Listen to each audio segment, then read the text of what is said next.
사람들은 혼자 힘으로는 이 세상을 살아갈 수가 없습니다.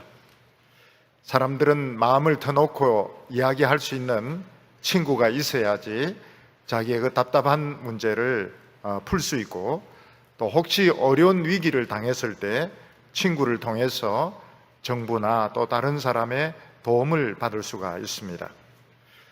요즘 우리 주위에는 고독사를 하시는 분들을 많이 보게 됩니다. 고독사 하시는 분들은 주위에 친한 가족도 없고 친구도 없고 혼자 외롭게 살다가 돌아가시는 분들입니다.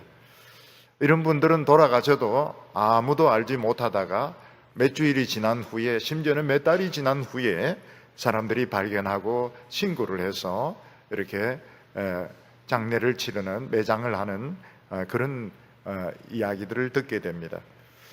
또 외국에서 총기 사고를 일으켜서 다른 학생들이나 다른 사람들을 죽이는 사람들을 보면 결국 친구가 없어서 너무너무 외로워서 그런 짓을 하는 청년들이 많다는 것을 알게 됩니다. 요즘은 대구만이 아니고 전국적으로 또 우리 교회에도 노인들이 많아지고 있습니다. 이 노인들의 문제가 무엇인가 하면 건강하지 못하다는 것입니다. 몸에 병이 많고 통증이 많습니다.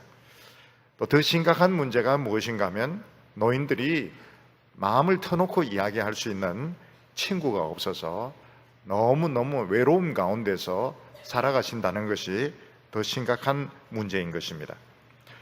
야생동물의 세계를 보면 무리 안에 끼느냐 끼지 못하느냐 하는 것이 그 동물이 사느냐 죽느냐 하는 이런 생사를 결정하는 문제라는 것을 알 수가 있습니다. 코끼리가 얼마나 큽니까? 사자가 얼마나 용맹이 있습니까? 그렇지만 그 무리에서 떨어져 나오게 되면 혼자서는 살 수가 없습니다. 결국은 아무리 큰 코끼리라 하더라도, 아무리 용맹이 있는 사자라 하더라도 그 무리에서 쫓겨나게 되면 결국은 사냥을 제대로 하지 못하고 물 있는 곳을 찾지 못해서 결국 죽는 것을 보게 됩니다. 하물며 어린 새끼들은 무리에서 이탈되는 즉시 다른 맹수들의 사냥감이 되어서 죽습니다. 어린 이런 새끼들이 왜 무리에서 이탈하게 되는가? 다치는 경우도 있고 또 너무 정신이 없어서 어미를 잃어버리는 경우도 있고 또 미움받아서 쫓겨나는 경우도 있는데, 무리에서 쫓겨나는, 이탈되는 즉시 이런 새끼들은 맹수의 밥이 되고 마는 것입니다. 사람이 천하에 해서는 안 되는 일이 있다면 죄 짓는 것입니다. 일단 죄를 지으면 마음이 굉장히 불안해지게 되고, 또 만약 그 죄가 들통이 나면 계속 쫓기게 됩니다. 죄를 짓고 경찰에 붙잡히면 어떻게 됩니까? 손에 수갑을 치워가지고 도망을 치지 못하도록, 꼼짝 못하도록 잡아가고 나중에는 철창 사이에 집어넣습니다. 요즘 텔레비전을 보면 우리 전직 대통령이나 교수나 장관들, 도망칠 이유가 전혀 없는 이런 분들을 법정에 소환할 때 수갑을 채워가지고 이렇게 해가 나오는데, 정말 봐주기가 어렵고 꼭 저렇게 해야 되는가? 우리나라가 저렇게 정의로운 나라인가? 굉장히 기분이 안 좋을 때가 많습니다. 근데 교도소 안에 들어가면 어떻습니까? 더합니다. 사람을, 짐승들이나 있을 철장 안에 가두어 놓고 그 안에 모든 프라이버시가 인정이 되지 않습니다. 심지어는 사람의 이름을 부르지도 않고 번호로 부르는 것을 볼 수가 있습니다. 옛날 유대인들에게 있어서, 특히 예수님 당시의 유대인들에게 있어서 이 죄인의 범위는 굉장히 넓었습니다. 유대인들이 어떤 법을 어긴 사람은 틀림없는 죄인입니다. 도덕적이지 못한 삶을 살고 비윤리적인 삶을 사는 사람은 틀림없이 죄인입니다. 그렇지만 그들이 생각한 기준에서 조금이라도 벗어난 사람은 다 죄인이었습니다. 그리고 그들이 생각하는 수준에 못 미치는 사람도 다 죄인이었던 것입니다. 유대인들은 죄인이라고 불리우는 사람들을 어떻게 취급했는가 하면 철저히 따돌렸습니다. 그래서 이 죄인들은 친구가 없었습니다. 마음을 터놓고 이야기할 수 있는 대상이 한 명도 없었고, 아무리 어려움에 빠져 있어도 다른 사람의 도움을 받을 수 없도록 그렇게 철저하게 따돌렸던 것입니다. 유대인들의 개념 속에 이 죄인이라는 개념 속에는 요즘으로 치면은 돈을 제대로 벌지 못하는 사람들, 또 학생들 중에서는 성적이 좀 떨어지는 사람들, 또 뭐 이상한 짓을 하는 사람들, 이런 모든 사람들이 죄인의 범위에 들어갔고 그들을 철저하게 따돌렸던 것입니다. 그런 사람들에게는 친구가 없어, 친구를 못 만들게 했습니다. 옛날에 제가 어렸을 때도 보면 이 학교에 혼혈아가 가끔 있었습니다. 이런 혼혈아들은 아이들이 굉장히 따돌리고 놀렸습니다. 그러다가 없어졌어요. 그런데 제가 어렸을 때는 학교에 혼혈아들이 있었습니다. 이 혼혈아들은 친구가 없습니다. 너무 친구들이 따돌리고 놀리고 이러기 때문에 굉장히 어려웠던 것입니다. 아마 미국으로 이렇게 입양이 되었던 것 같습니다. 우리나라에 유명한 이 혼혈 흑인 여자 가수가 있었는데, 그 동두천에 초등학교를 다닐 때 아이들이 얼마나 따돌리고 놀렸던지 그 쉬는 시간만 되면 혼자 운동장 구석에서 울고 있었다고 합니다. 그때 가까운 미군 부대에 있던 어떤 한 흑인 병사가 지나가다가 그것을 보고 자주 놀러와서 이야기도 해주고 친구가 되어주었다고 맛있는 것도 주고 이러면서 친구가 되어주었다는 겁니다. 이 여자아이는 이제 용기를 내어가지고 노래를 열심히 불러서 이 가수로 성공을 하게 됩니다.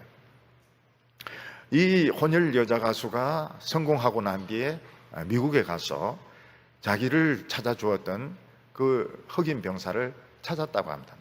이미 늙은 흑인 병사를 찾아가지고 그 흑인 병사 앞에서 자기가 감사하다는 노래를 불렀다고 합니다. 자기가 가수로 성공했기 때문에 그에게 감사의 노래를 불렀는데, 그 감사의 노래가 뭔가 하면 당신이 없었으면 난 아무것도 아니다, 이런 노래를 불렀다고 합니다. 예수님 당시 유대인들이 듣기에 예수님의 가르침은 아주 쇼킹한 것이었습니다. 예수님의 가르침은 굉장히 신선했고 개혁적이고 급진적이었고 모든 낡은 그 가치관을 뒤집어 엎는 아주 새로운 가르침이었습니다.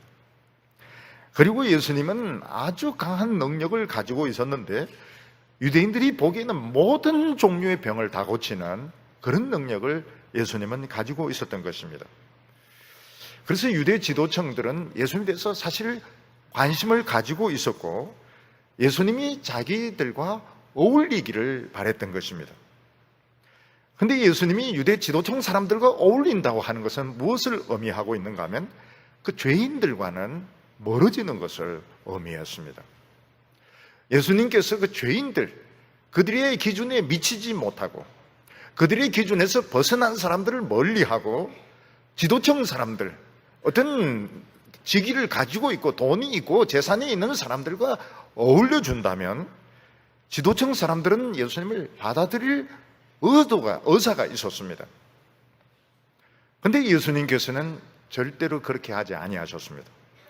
예수님께서는 그 성공한 사람들, 지도층 사람들과 친구가 되지 아니하시고 오히려 사람들로부터 따돌림 당하는 가난하고 헐벗고 병들고 인생에 실패한 사람들의 친구가 되어주셨던 것입니다. 특히 그 대표적인 사건이 뭔가 하면 유대인들이 너무너무 혐오하고 너무너무 싫어하는 그 세리를 예수님의 제자로 삼으신 것입니다. 그때부터 유대 지도층과 예수님은 갈라지기 시작하는데 결국 끝까지 적대적인 관계가 되고 원수가 되어가지고 결국 나중에는 이들이 예수님을 십자가 못 박아 죽이는 그런 자리까지 가게 되었던 것입니다. 오늘 첫 번째로 왜 예수님은 그 죄인들의 친구가 되려고 하셨을까 하는 것입니다. 우리가 친구를 사귀려고 하면 할 수 있는 한 나보다 나은 사람을 친구로 사귀어야 됩니다. 그래서 공자도 논어에 뭐라고 말했는가 하면 친구를 사귀려고 하면 자기보다 나은 사람과 사귀어야 된다, 이런 이야기를 한 적이 있습니다. 사람들은 자기보다 좀 나은 사람과 친구를 사귀어야 이미지도 좋아지고 뭔가 좀 배울 점도 있고 또 나중에 좀 써먹을 때가 많습니다. 공부 잘하고 똑똑하고 이런 사람들은 나중에 그 인맥이 형성이 되어서 아주 도움받는데 유리합니다. 근데 예수님은 그렇게 하지 않고 배울 것도 없고, 그리고 병들고 가난하고 지지리도 못난 그 실패한 사람들과 예수님은 어울리셨습니다. 그들의 친구가 되어주셨습니다. 유대인들은 이게 이해가 되지 않았습니다. 왜 예수라는 사람은 저렇게 머리가 안 돌아가는가? 우린 지금 돈도 있고 지위도 있고 권력도 있고 지식도 있는데 그가 우리를 가까이 한다면 도와줄 용의가 있다는 것입니다.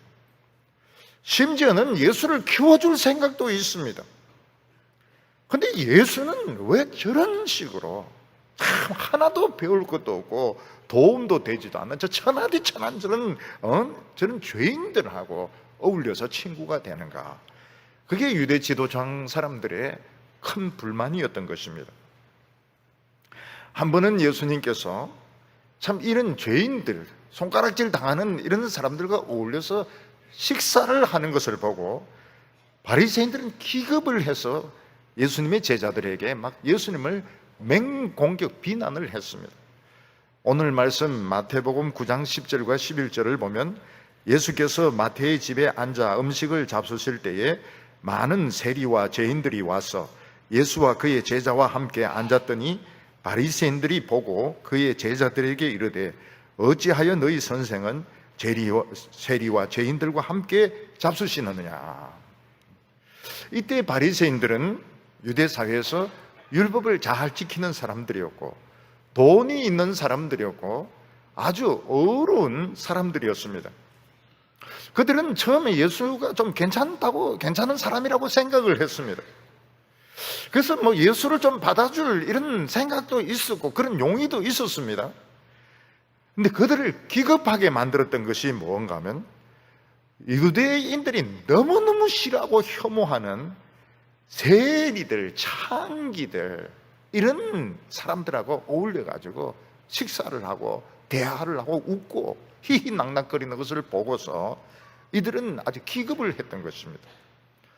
요즘으로 치면 예수님이 누구하고 어울리는가 하면 동성애자들, 거의 그렇게 욕을 하고 기독교인들이 싫어하는 이런 동성애자들하고 어울리고 미혼모들하고 어울리고 그리고 노숙자들하고 어울리고 조폭들, 용문신, 호랑이 문신 막 한 조폭들하고 어울려가지고 음식을 먹고 막 웃고 이렇게 하는 걸 보고서 아주 이들은 예수님에 대해서 생각이 달라지게 되었던 것입니다.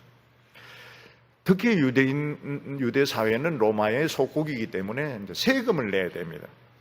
그 세금을 로마는 하청을 주었습니다.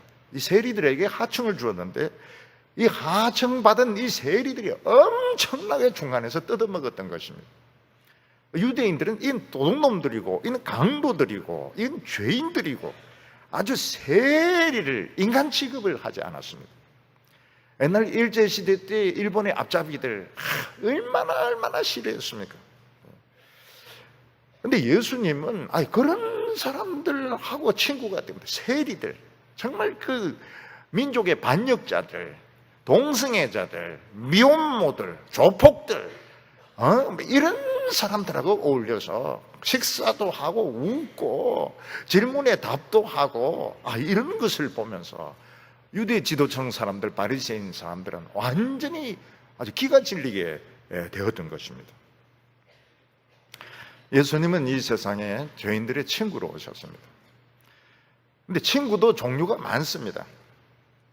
죄인들의 친구 중에서는 깜빵 동기도 있습니다. 같이 감옥에 들어갔는데 감옥에서 한 방에 있어서 친구가 된 사람도 있습니다. 조폭 친구도 있고 사기꾼 친구도 있고 깡패 친구도 있습니다. 이런 사람들은 같이 죄 짓고 같이 못된 짓을 하는 그런 친구입니다. 같은 레벨은 아니지만 변호사도 죄인의 친구라고 볼 수 있습니다. 변호사는 죄인을 위해서 변호를 해주는 사람입니다. 제가 군에 근무할 때 같이 늘 출근 버스를 타고 다니던 사람이 옆에 있었습니다. 장교가 옆에 있었습니다. 이 사람은 군대에서 그 사법고시를 붙었습니다. 그 사법고시를 합격하고 나서 이 사람은 뭘 하는가 하면 교도소를 찾아갑니다. 교도소를 찾아가서 그 죄수들, 그 미결 죄수들하고 이야기를 나누는 그런 친구가 되었습니다. 그 사람이 저희한테 무슨 이야기를 하는가 하면 이 군인들이 그 법정에 서면, 죄를 지은 군인들이 법정에 서면 얼어가지고 말을 한마디도 못한다는 겁니다. 근데 그 절창을 찾아가서 이야기를 하면 자기 이야기를 한대요. 그래서 자기가 그 변호를 한다는 겁니다. 죄인들을 변호한다고 했습니다. 저도 그때 교도소를 갔습니다. 저도 전도하러 그 수요일 되면 교도소에 갔습니다. 그 사람도 갑니다. 그 사람은 변호해 주러 가고, 저는 이제 그들에게 전도를 하러 가고, 그런데 저는 친구가 되지 못했습니다. 근데 그 죄인들의 친구들이 있었습니다. 그 사람들이 누군가 하면 그 해군 본부에 있는 타이피스트들입니다. 이 타이피스트 여자들이 월급도 얼마 안 돼요. 근데 이 사람들이 천사입니다. 거기 가가지고 미결수니까 그 안에 들어갑니다. 그 철장을 손에 두고 손을 잡고 기도하면 우는 거예요. 그리고 이 사람들이 예수를 믿어요. 그리고 집안이 어렵다고 하면 집을 찾아가서 라면을 사주고 연탄을 사주고 이러는데, 저는 이 타이피스트들, 정말 월급은 얼마 안 되는 그런 돈을 받지만 이 사람들이 죄인의 친구구나, 한평생 잊을 수가 없었습니다. 변호사가 죄인의 친구라 해도 좀 변호해 줄 뿐입니다. 마음을 녹이지를 못해요. 만약에 재판장이 친구라면 어떻습니까? 재판장 도움되지 않습니다. 아무리 친구로 하더라도 법을 어기면 재판할 수밖에 없는 것입니다. 그런데 만약 천사가 죄인의 친구가 되어준다면 어때요? 이거는 완전히 땡 잡는 겁니다.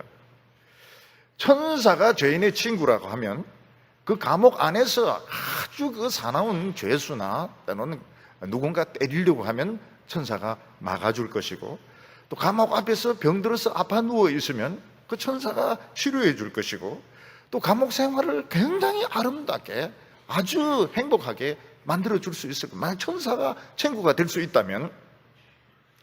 근데 만약에 감옥 안에서 하나님의 아들을 만나서 친구로 삼는다면 어떨까요? 이건 완전히 대박을 터뜨리는 것입니다.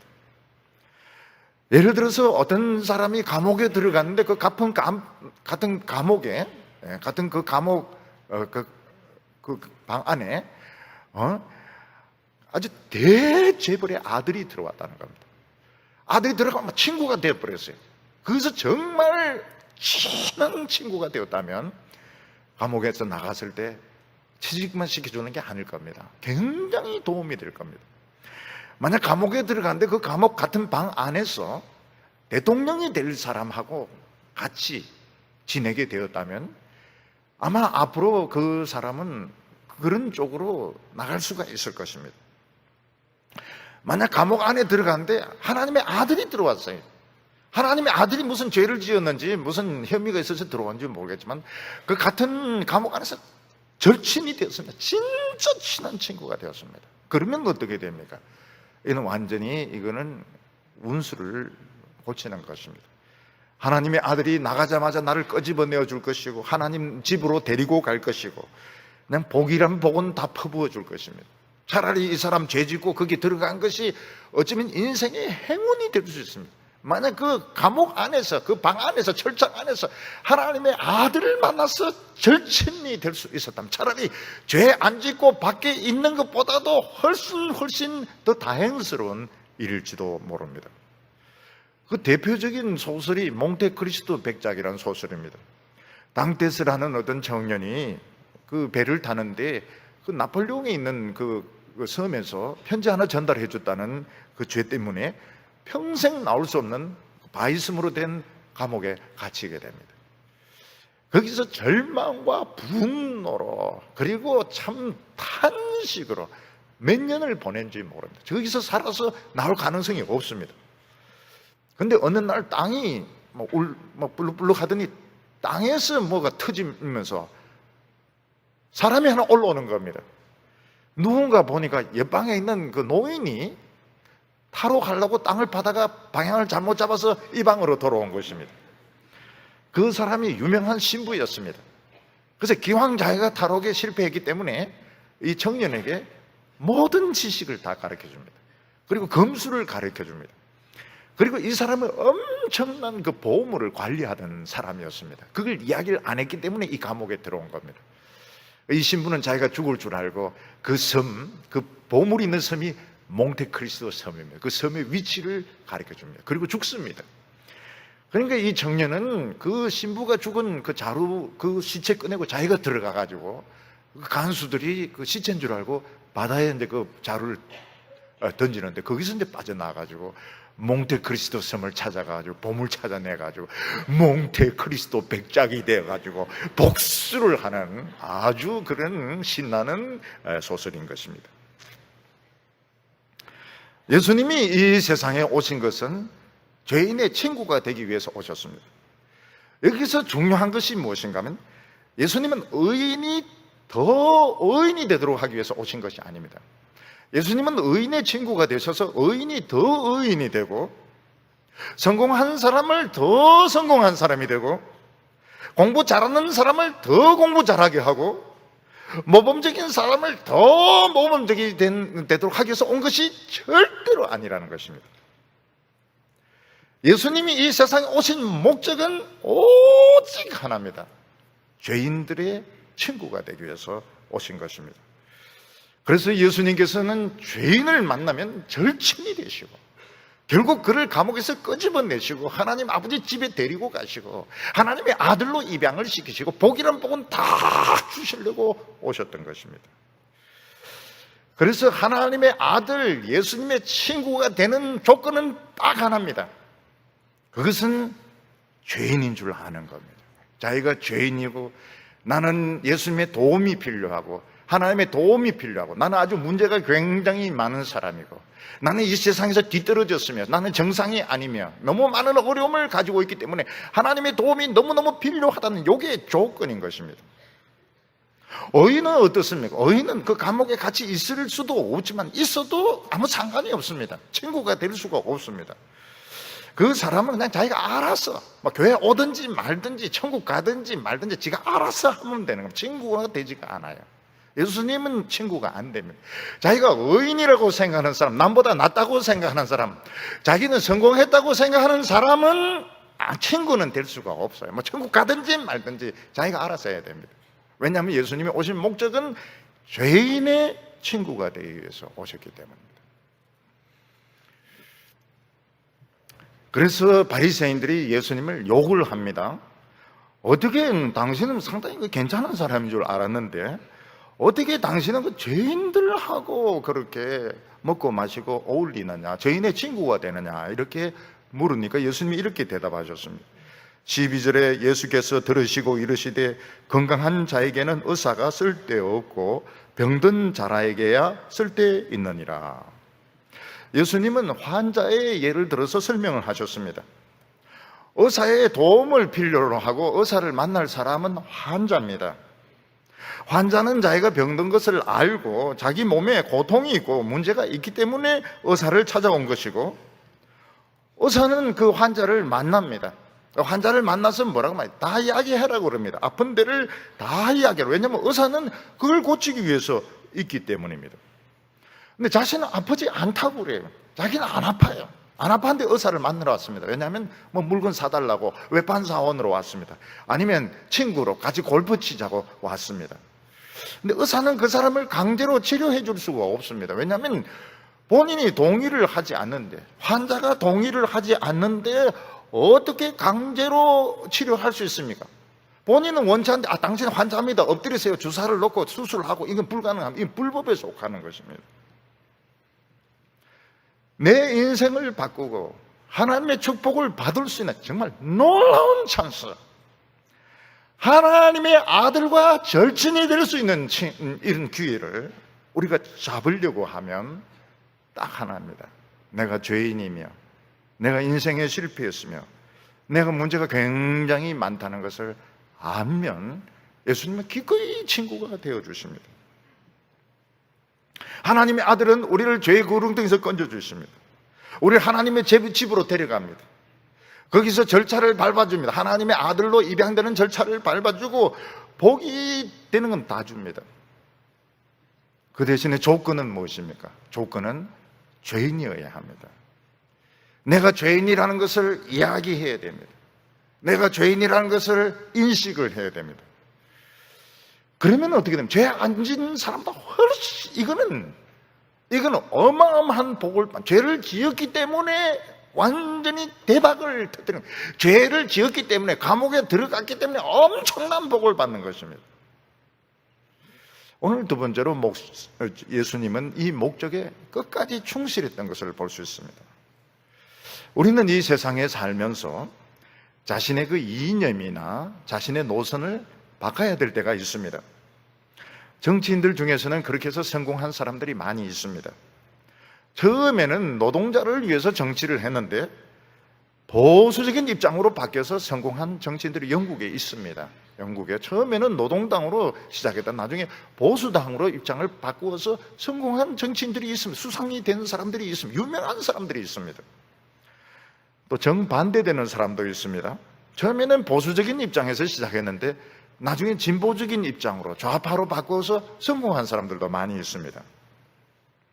목회자들 중에도 그런 사람들이 많이 있습니다. 처음에는 가난하고 배우지 못한 사람들을 위해서, 무식한 사람들을 위해서 목회를 했는데 어느 정도 교회가 커지고 성공하고 난 뒤에는 부자들, 지식인들을 상대로 해서 큰 사이즈의 목회를 해서 굉장히 성공하고 유명해진 이런 사람들이 있습니다. 많이 있습니다. 예수님은 처음부터 끝까지 초지일관하게 자신의 입장을 바꾸지 아니하셨습니다. 예수님은 처음부터 끝까지 자신이 붙던 것이 뭔가 하면 나는 죄인의 친구라는 겁니다. 그래서 13절 말씀 끝에 보면 나는 의인을 부르러 온 것이 아니요 죄인을 부르러 왔노라 이렇게 말씀하셨습니다. 예수님만이 아니고 어느 누구든지 사회에서 어느 정도 성공을 하려면 반드시 지도층 사람들, 돈 있는 사람들과 손을 잡아야 됩니다. 그렇지 않고 너무 이상주의에 빠지고 이념에 빠져서 돈 있는 사람들, 힘이 있는 사람들을 제쳐놓고 너무 가난한 사람들, 너무 없는 사람들, 이런 사람들을 위해서 정치를 하거나 이렇게 하면 반드시 실패를 합니다. 반드시. 옛날에도 보면 정치를 할 때 반드시 귀족층하고 손을 잡아야 됩니다. 지식인들하고 손을 잡아야 됩니다. 그러나 예수님은 그렇게 하지 아니하셨습니다. 예수님은 처음부터 끝까지 일관되게 나는 죄인을 위하여 왔다. 나는 의인을 부르러 온 것이 아니고 죄인을 부르러 왔다는 걸 처음부터 끝까지 일관하셨습니다. 그래서 예수님은 유대 지도자들로부터 미움을 당하셔서 회당 설교를 금지당합니다. 그리고 이단으로 낙인이 찍히게 됩니다. 그리고 나중에 예수님은 어떻게 됩니까? 십자가에 못 박혀서 처형을 당하게 됩니다. 너무 이상적인 것은 비현실적입니다. 어느 정도는 힘이 있고 어느 정도는 돈이 있고 이런 사람들과 협력을 해야 정치가 성공을 할 수 있습니다. 근데 예수님은 일체 그런 타협을 안 하셨습니다. 예수님은 회당 설교를 금지당하고 나중에 십자가에 못 박혀 죽어가면서까지도 예수님은 그 점을 바꾸지 아니하셨습니다. 그 이유가 뭔가 하면 예수님이 정직하셨기 때문입니다. 예수님이 보시기에 모든 사람들은 다 병에 걸려 있습니다. 죄라는 병에 걸려서 죽어가고 있습니다. 그 중에 어떤 사람은 죄가 많이 발전이 되어서 발병이 된 사람이 있고 어떤 사람은 아직 잠복기에 있는 사람도 있습니다. 더 죄인도 있고 덜 죄인도 있습니다. 어떤 사람은 죄가 발병했기 때문에 자기가 죄인인 줄 알고 예수님을 향해서 도와달라고 막 손을 뻗치는 사람이 있습니다. 그런데 어떤 사람은 나는 병이 없다, 난 죄가 없다 하면서 예수님하고 놀아달라고 이야기합니다. 놀아달라고, 나랑 놀아주고 우리 기준에 따라달라고 요구하는 사람이 있습니다. 예를 들어서 어떤 곳에 사람들이 다 똑같은 병에 감염이 되어서 지금 병이 점점 진행이 되고 있습니다. 어떤 사람은 이 병이 이미 발병이 되어서 열이 나고 고통 가운데서 도와달라고 소리 지르는 사람이 있는가 하면, 어떤 사람은 아직 병이 이게 잠복기에 있기 때문에 자기가 병에 안 걸렸다는 것입니다. 그래서 같이 골프 치자, 같이 카드 놀이를 하자, 같이 놀자, 그렇게 이야기하는 사람이 있습니다. 그럼 그때 의사가 과연 어떻게 하는 것이 옳으냐? 지금 병이 발병이 돼서 열이 펄펄 끓으면서 죽어가는 이런 사람들을 치료해 줘야 되느냐? 아니면 똑같은 병에 걸렸지만 아직은 이 병이 발병이 덜 된, 스스로 건강하다고 생각하는 사람들과 같이 골프를 치고 카드 놀이를 하고 놀아야 되느냐? 예수님은 정직한 분이었습니다. 예수님은 정직한 분이기 때문에 나는 골프 치러 온 것이 아니고 카드 놀이 하러 온 것이 아니고, 나는 병자를 치료하고 죄인들을 치료하기 위해서 오다는 걸 처음부터 끝까지 일관되게 예수님은 주장하셨습니다. 예수님이 이 세상에 오신 것은 덜 아픈 사람들과 놀아주려고 온 것이 아닙니다. 많이 아프다고 생각하는 사람들, 자기가 아프고 문제가 많다고 생각하는 사람들, 그 사람들의 친구가 되어주셔서 그들의 모든 어려움을 해결해 주시고 그들을 도와주시기 위해서 오셨다는 것을 예수님은 아주 초지일관되게 처음부터 끝까지 그 입장을 유지를 하셨습니다. 예수님은 오히려 이것을 더 본격적으로 하셨습니다. 그게 뭔가 하면, 정말 유대인들이 혐오하는 사람 세리 마태를 예수님의 제자로 삼으신 것입니다. 예수님은 마태가 세관에 앉아서 돈을 받는 것을 보시고 너 날 따라와라 이러니까 그 사람이 돈 주머니를 적시 두고 예수님을 따라왔습니다. 그러니까 이 마태 같은 그 따돌림을 당하던 세리들이 막 우르르 따라옵니다. 창녀들이 따라옵니다. 다른 많은 죄인들이 따라왔습니다. 예수님은 그들을 다 환영을 했습니다. 다 받아주시고 그들의 친구가 되어주시고 그들을 천국으로 데려가겠다고, 어려움을 해결해 주겠다고 예수님은 약속하셨던 것입니다. 근데 나는 지금 죄가 없다, 나는 의인이다, 난 문제가 하나도 없다고 생각하는 바리새인들은 믿든지 말든지 천국 가든지 말든지 그건 자기가 알아서 해야 되는, 그건 예수님이 해줄 것이 아닌 것입니다. 예수님이 해줄 게 아무것도 없어요. 어떻게 될지는 자기들이 알아서 해야 되는 것입니다. 의인이기 때문에 예수님의 친구가 될 수 없고 절친이 될 수가 없습니다. 예수님도 죄 없다고 생각하는 사람은 억지로 믿게 할 수가 없었습니다. 그래서 하나님 앞에서는 어떤 사람이 참 복받은 사람입니까? 자기가 문제가 많다고 생각하는 사람, 자기가 참 문제가 많고 오늘 하나님의 도움이 참 필요하다고 생각하는 사람, 나는 죄인이라고 생각하는 사람, 나는 정말 몸에 고통이 있고 나는 정말 친구가 없다고 생각하는 사람, 이런 사람이 오늘 예수님 앞에서 복받은 사람입니다. 오늘 여기 세 번째로 보면 하나님의 위대한 계획이 나오게 됩니다. 바리새인들은 예수님에게 질문을 합니다. 왜 당신은 아무 도움도 되지 않는 저 죄인들, 정말 가치가 없는 사람들의 친구가 되느냐고. 우리는 지금 돈도 있고 우리는 지금 조직력도 있고 우리는 지금 지식도 있기 때문에 당신을 받아주고 도와줄 의도가 있다는 겁니다. 그때 예수님께서는 너희들은 호세아서 6장 6절을 좀 공부 좀 해가지고 오면 좋겠다, 숙제를 내어주셨습니다.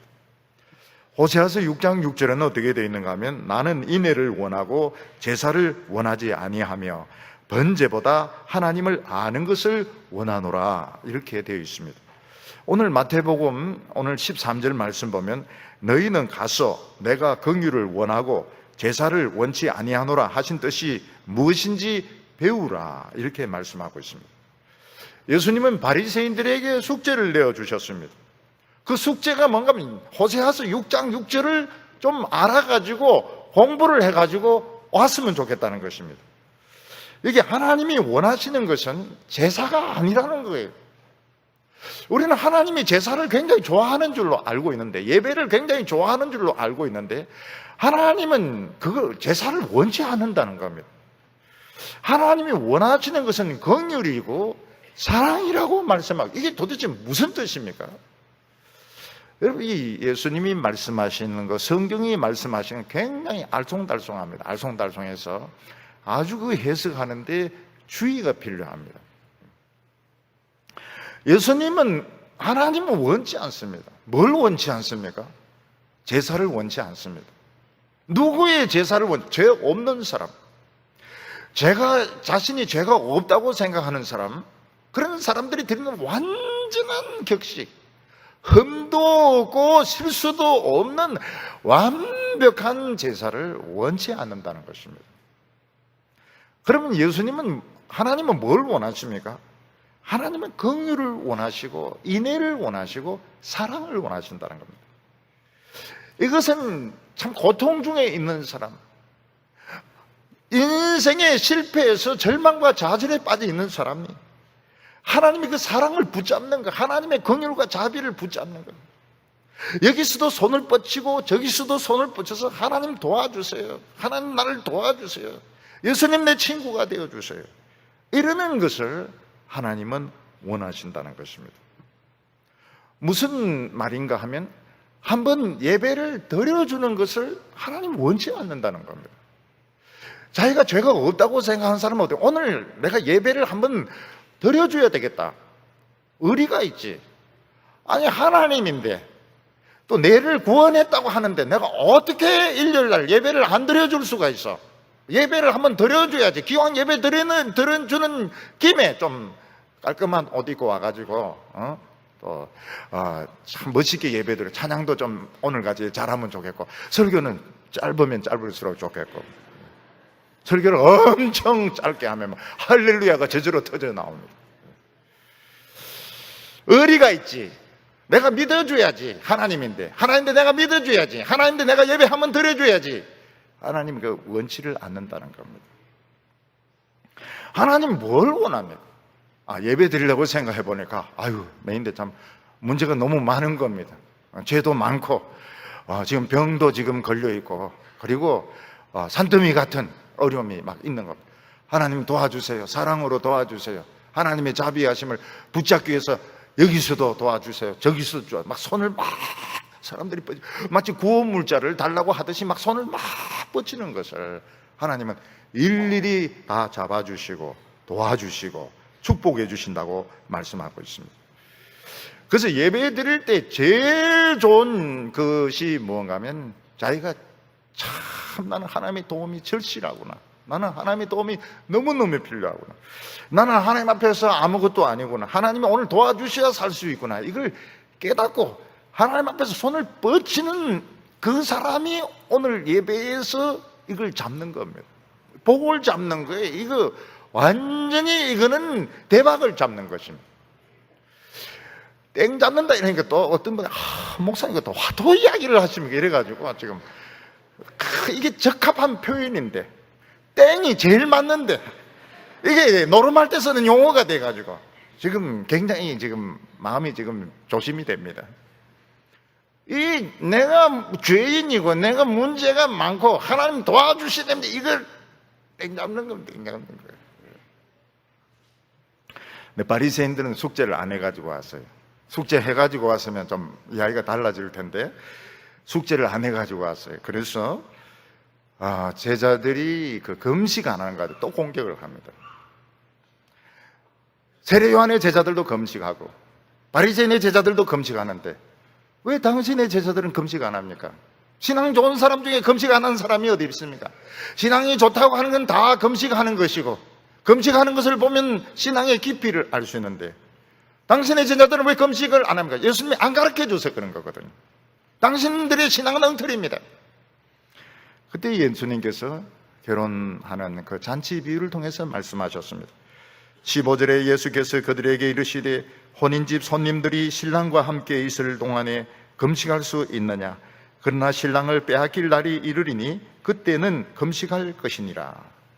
유대인들의 결혼 전통은 신랑이 신부집에 옴으로써 혼인잔치가 이루어짐으로써 결혼이 합법적으로 성립이 되게 됩니다.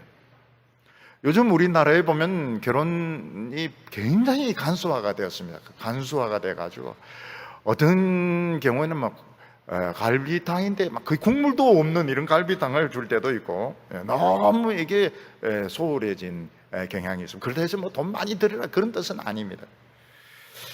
유대인들은 이 결혼이 신부 집에서 하는데 이 잔치가 먹는 것이 굉장히 일주일 합니다. 일주일 동안 음식하고 포도주 마시는 이게 굉장히 중요합니다. 그러면서 기뻐하는 거예요.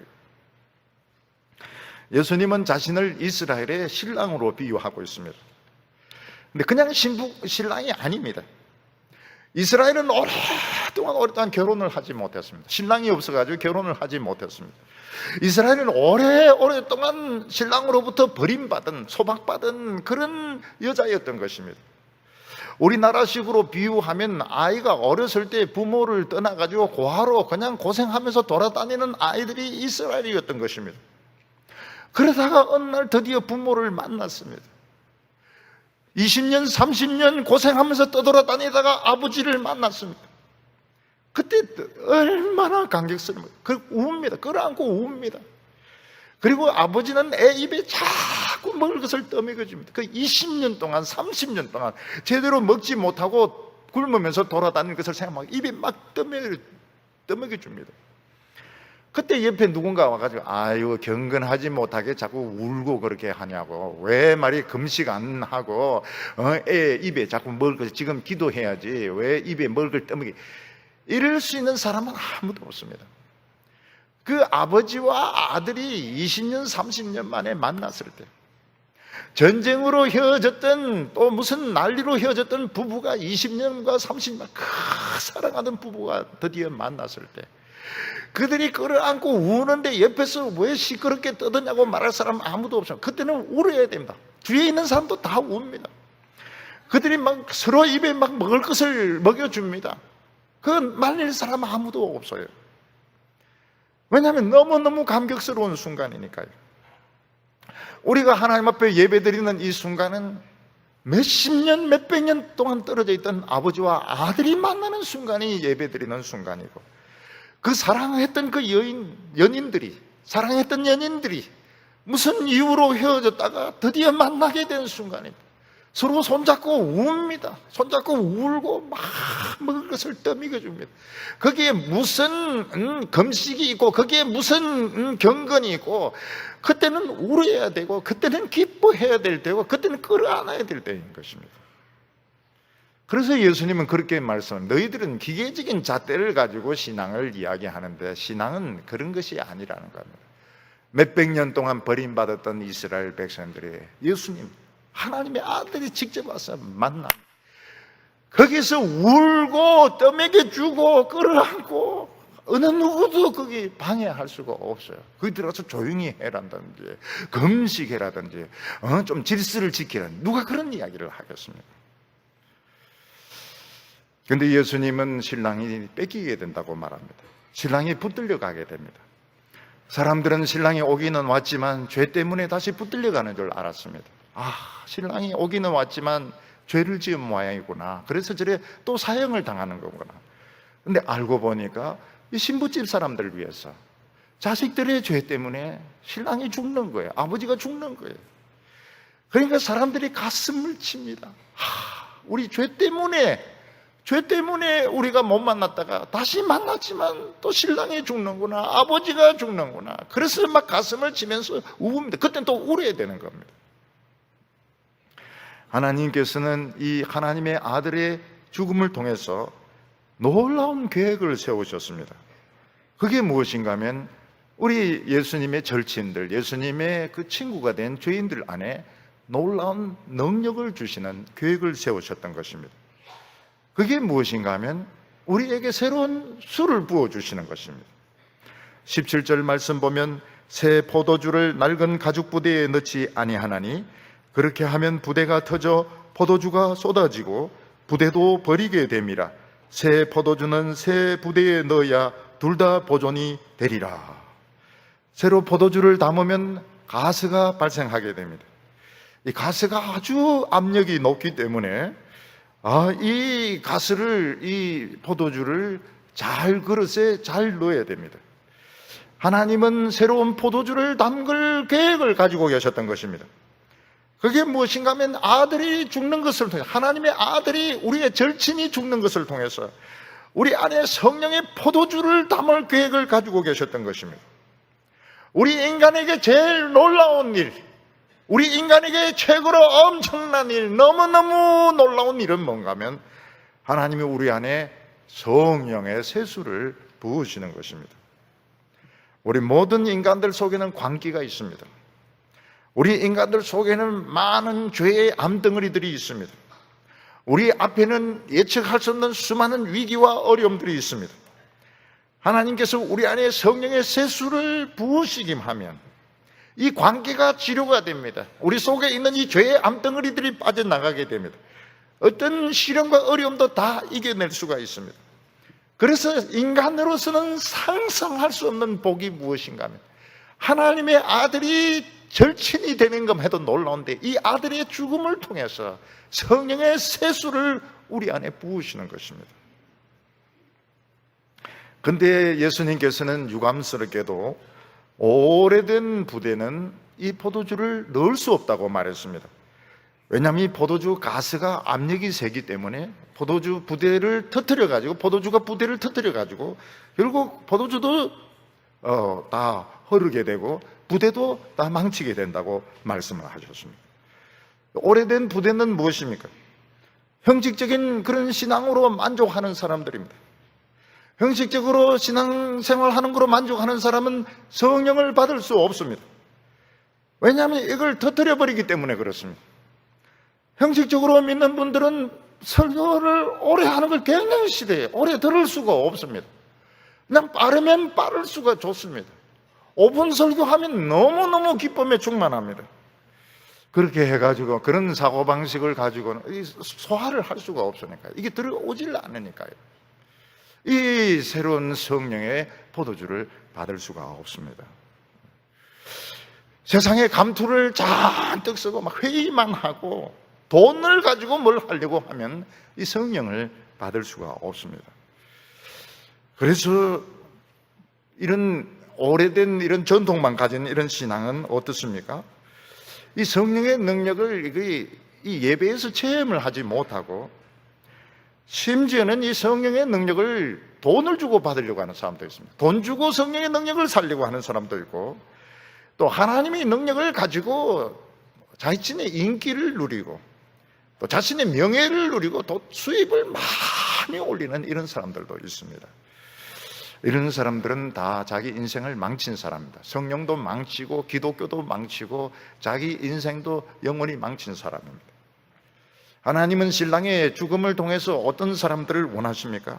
그 피로 씻음 받아서 정말 아주 탄력이 있고 아주 싱싱한 이런 부대를 만들어서 거기에 이 포도주를 넣어서 아주 맛있는 포도주를 넣어서 사용하겠다고 말씀하셨습니다.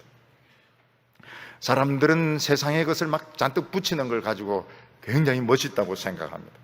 세상의 감투와 세상의 명예와 세상의 직책을 막 덕지덕지 붙여 놓고 있는 것을 가지고 굉장히 좋다고 생각하지만 실제로는 탄력이 없습니다. 탄력이 없어가지고 하나님의 말씀을 소화할 수도 없고 성령의 능력을 받아들일 수도 없고 결국은 기독교도 버리고 교회도 버리고 자기 인생도 망치는 것입니다. 너무 이게 두꺼워요. 위선의 껍질이 두꺼워요. 그리고 불순물이 많이 이렇게 섞여 있고 경직이 되어가지고 진정한 성령의 역사를 받아들일 수가 없습니다. 근데 예수님께서는 예수님의 그 죄인으로 나온 사람들, 예수님의 피로 씻음 받은 사람들 그 껍데기를 다 제거를 하십니다. 그래서 그 위선 덩어리들, 세상의 자랑 덩어리들, 그거 돈에 가지고 모든 한 거 다 벗겨버리니까 굉장히 탄력이 있지 않습니까?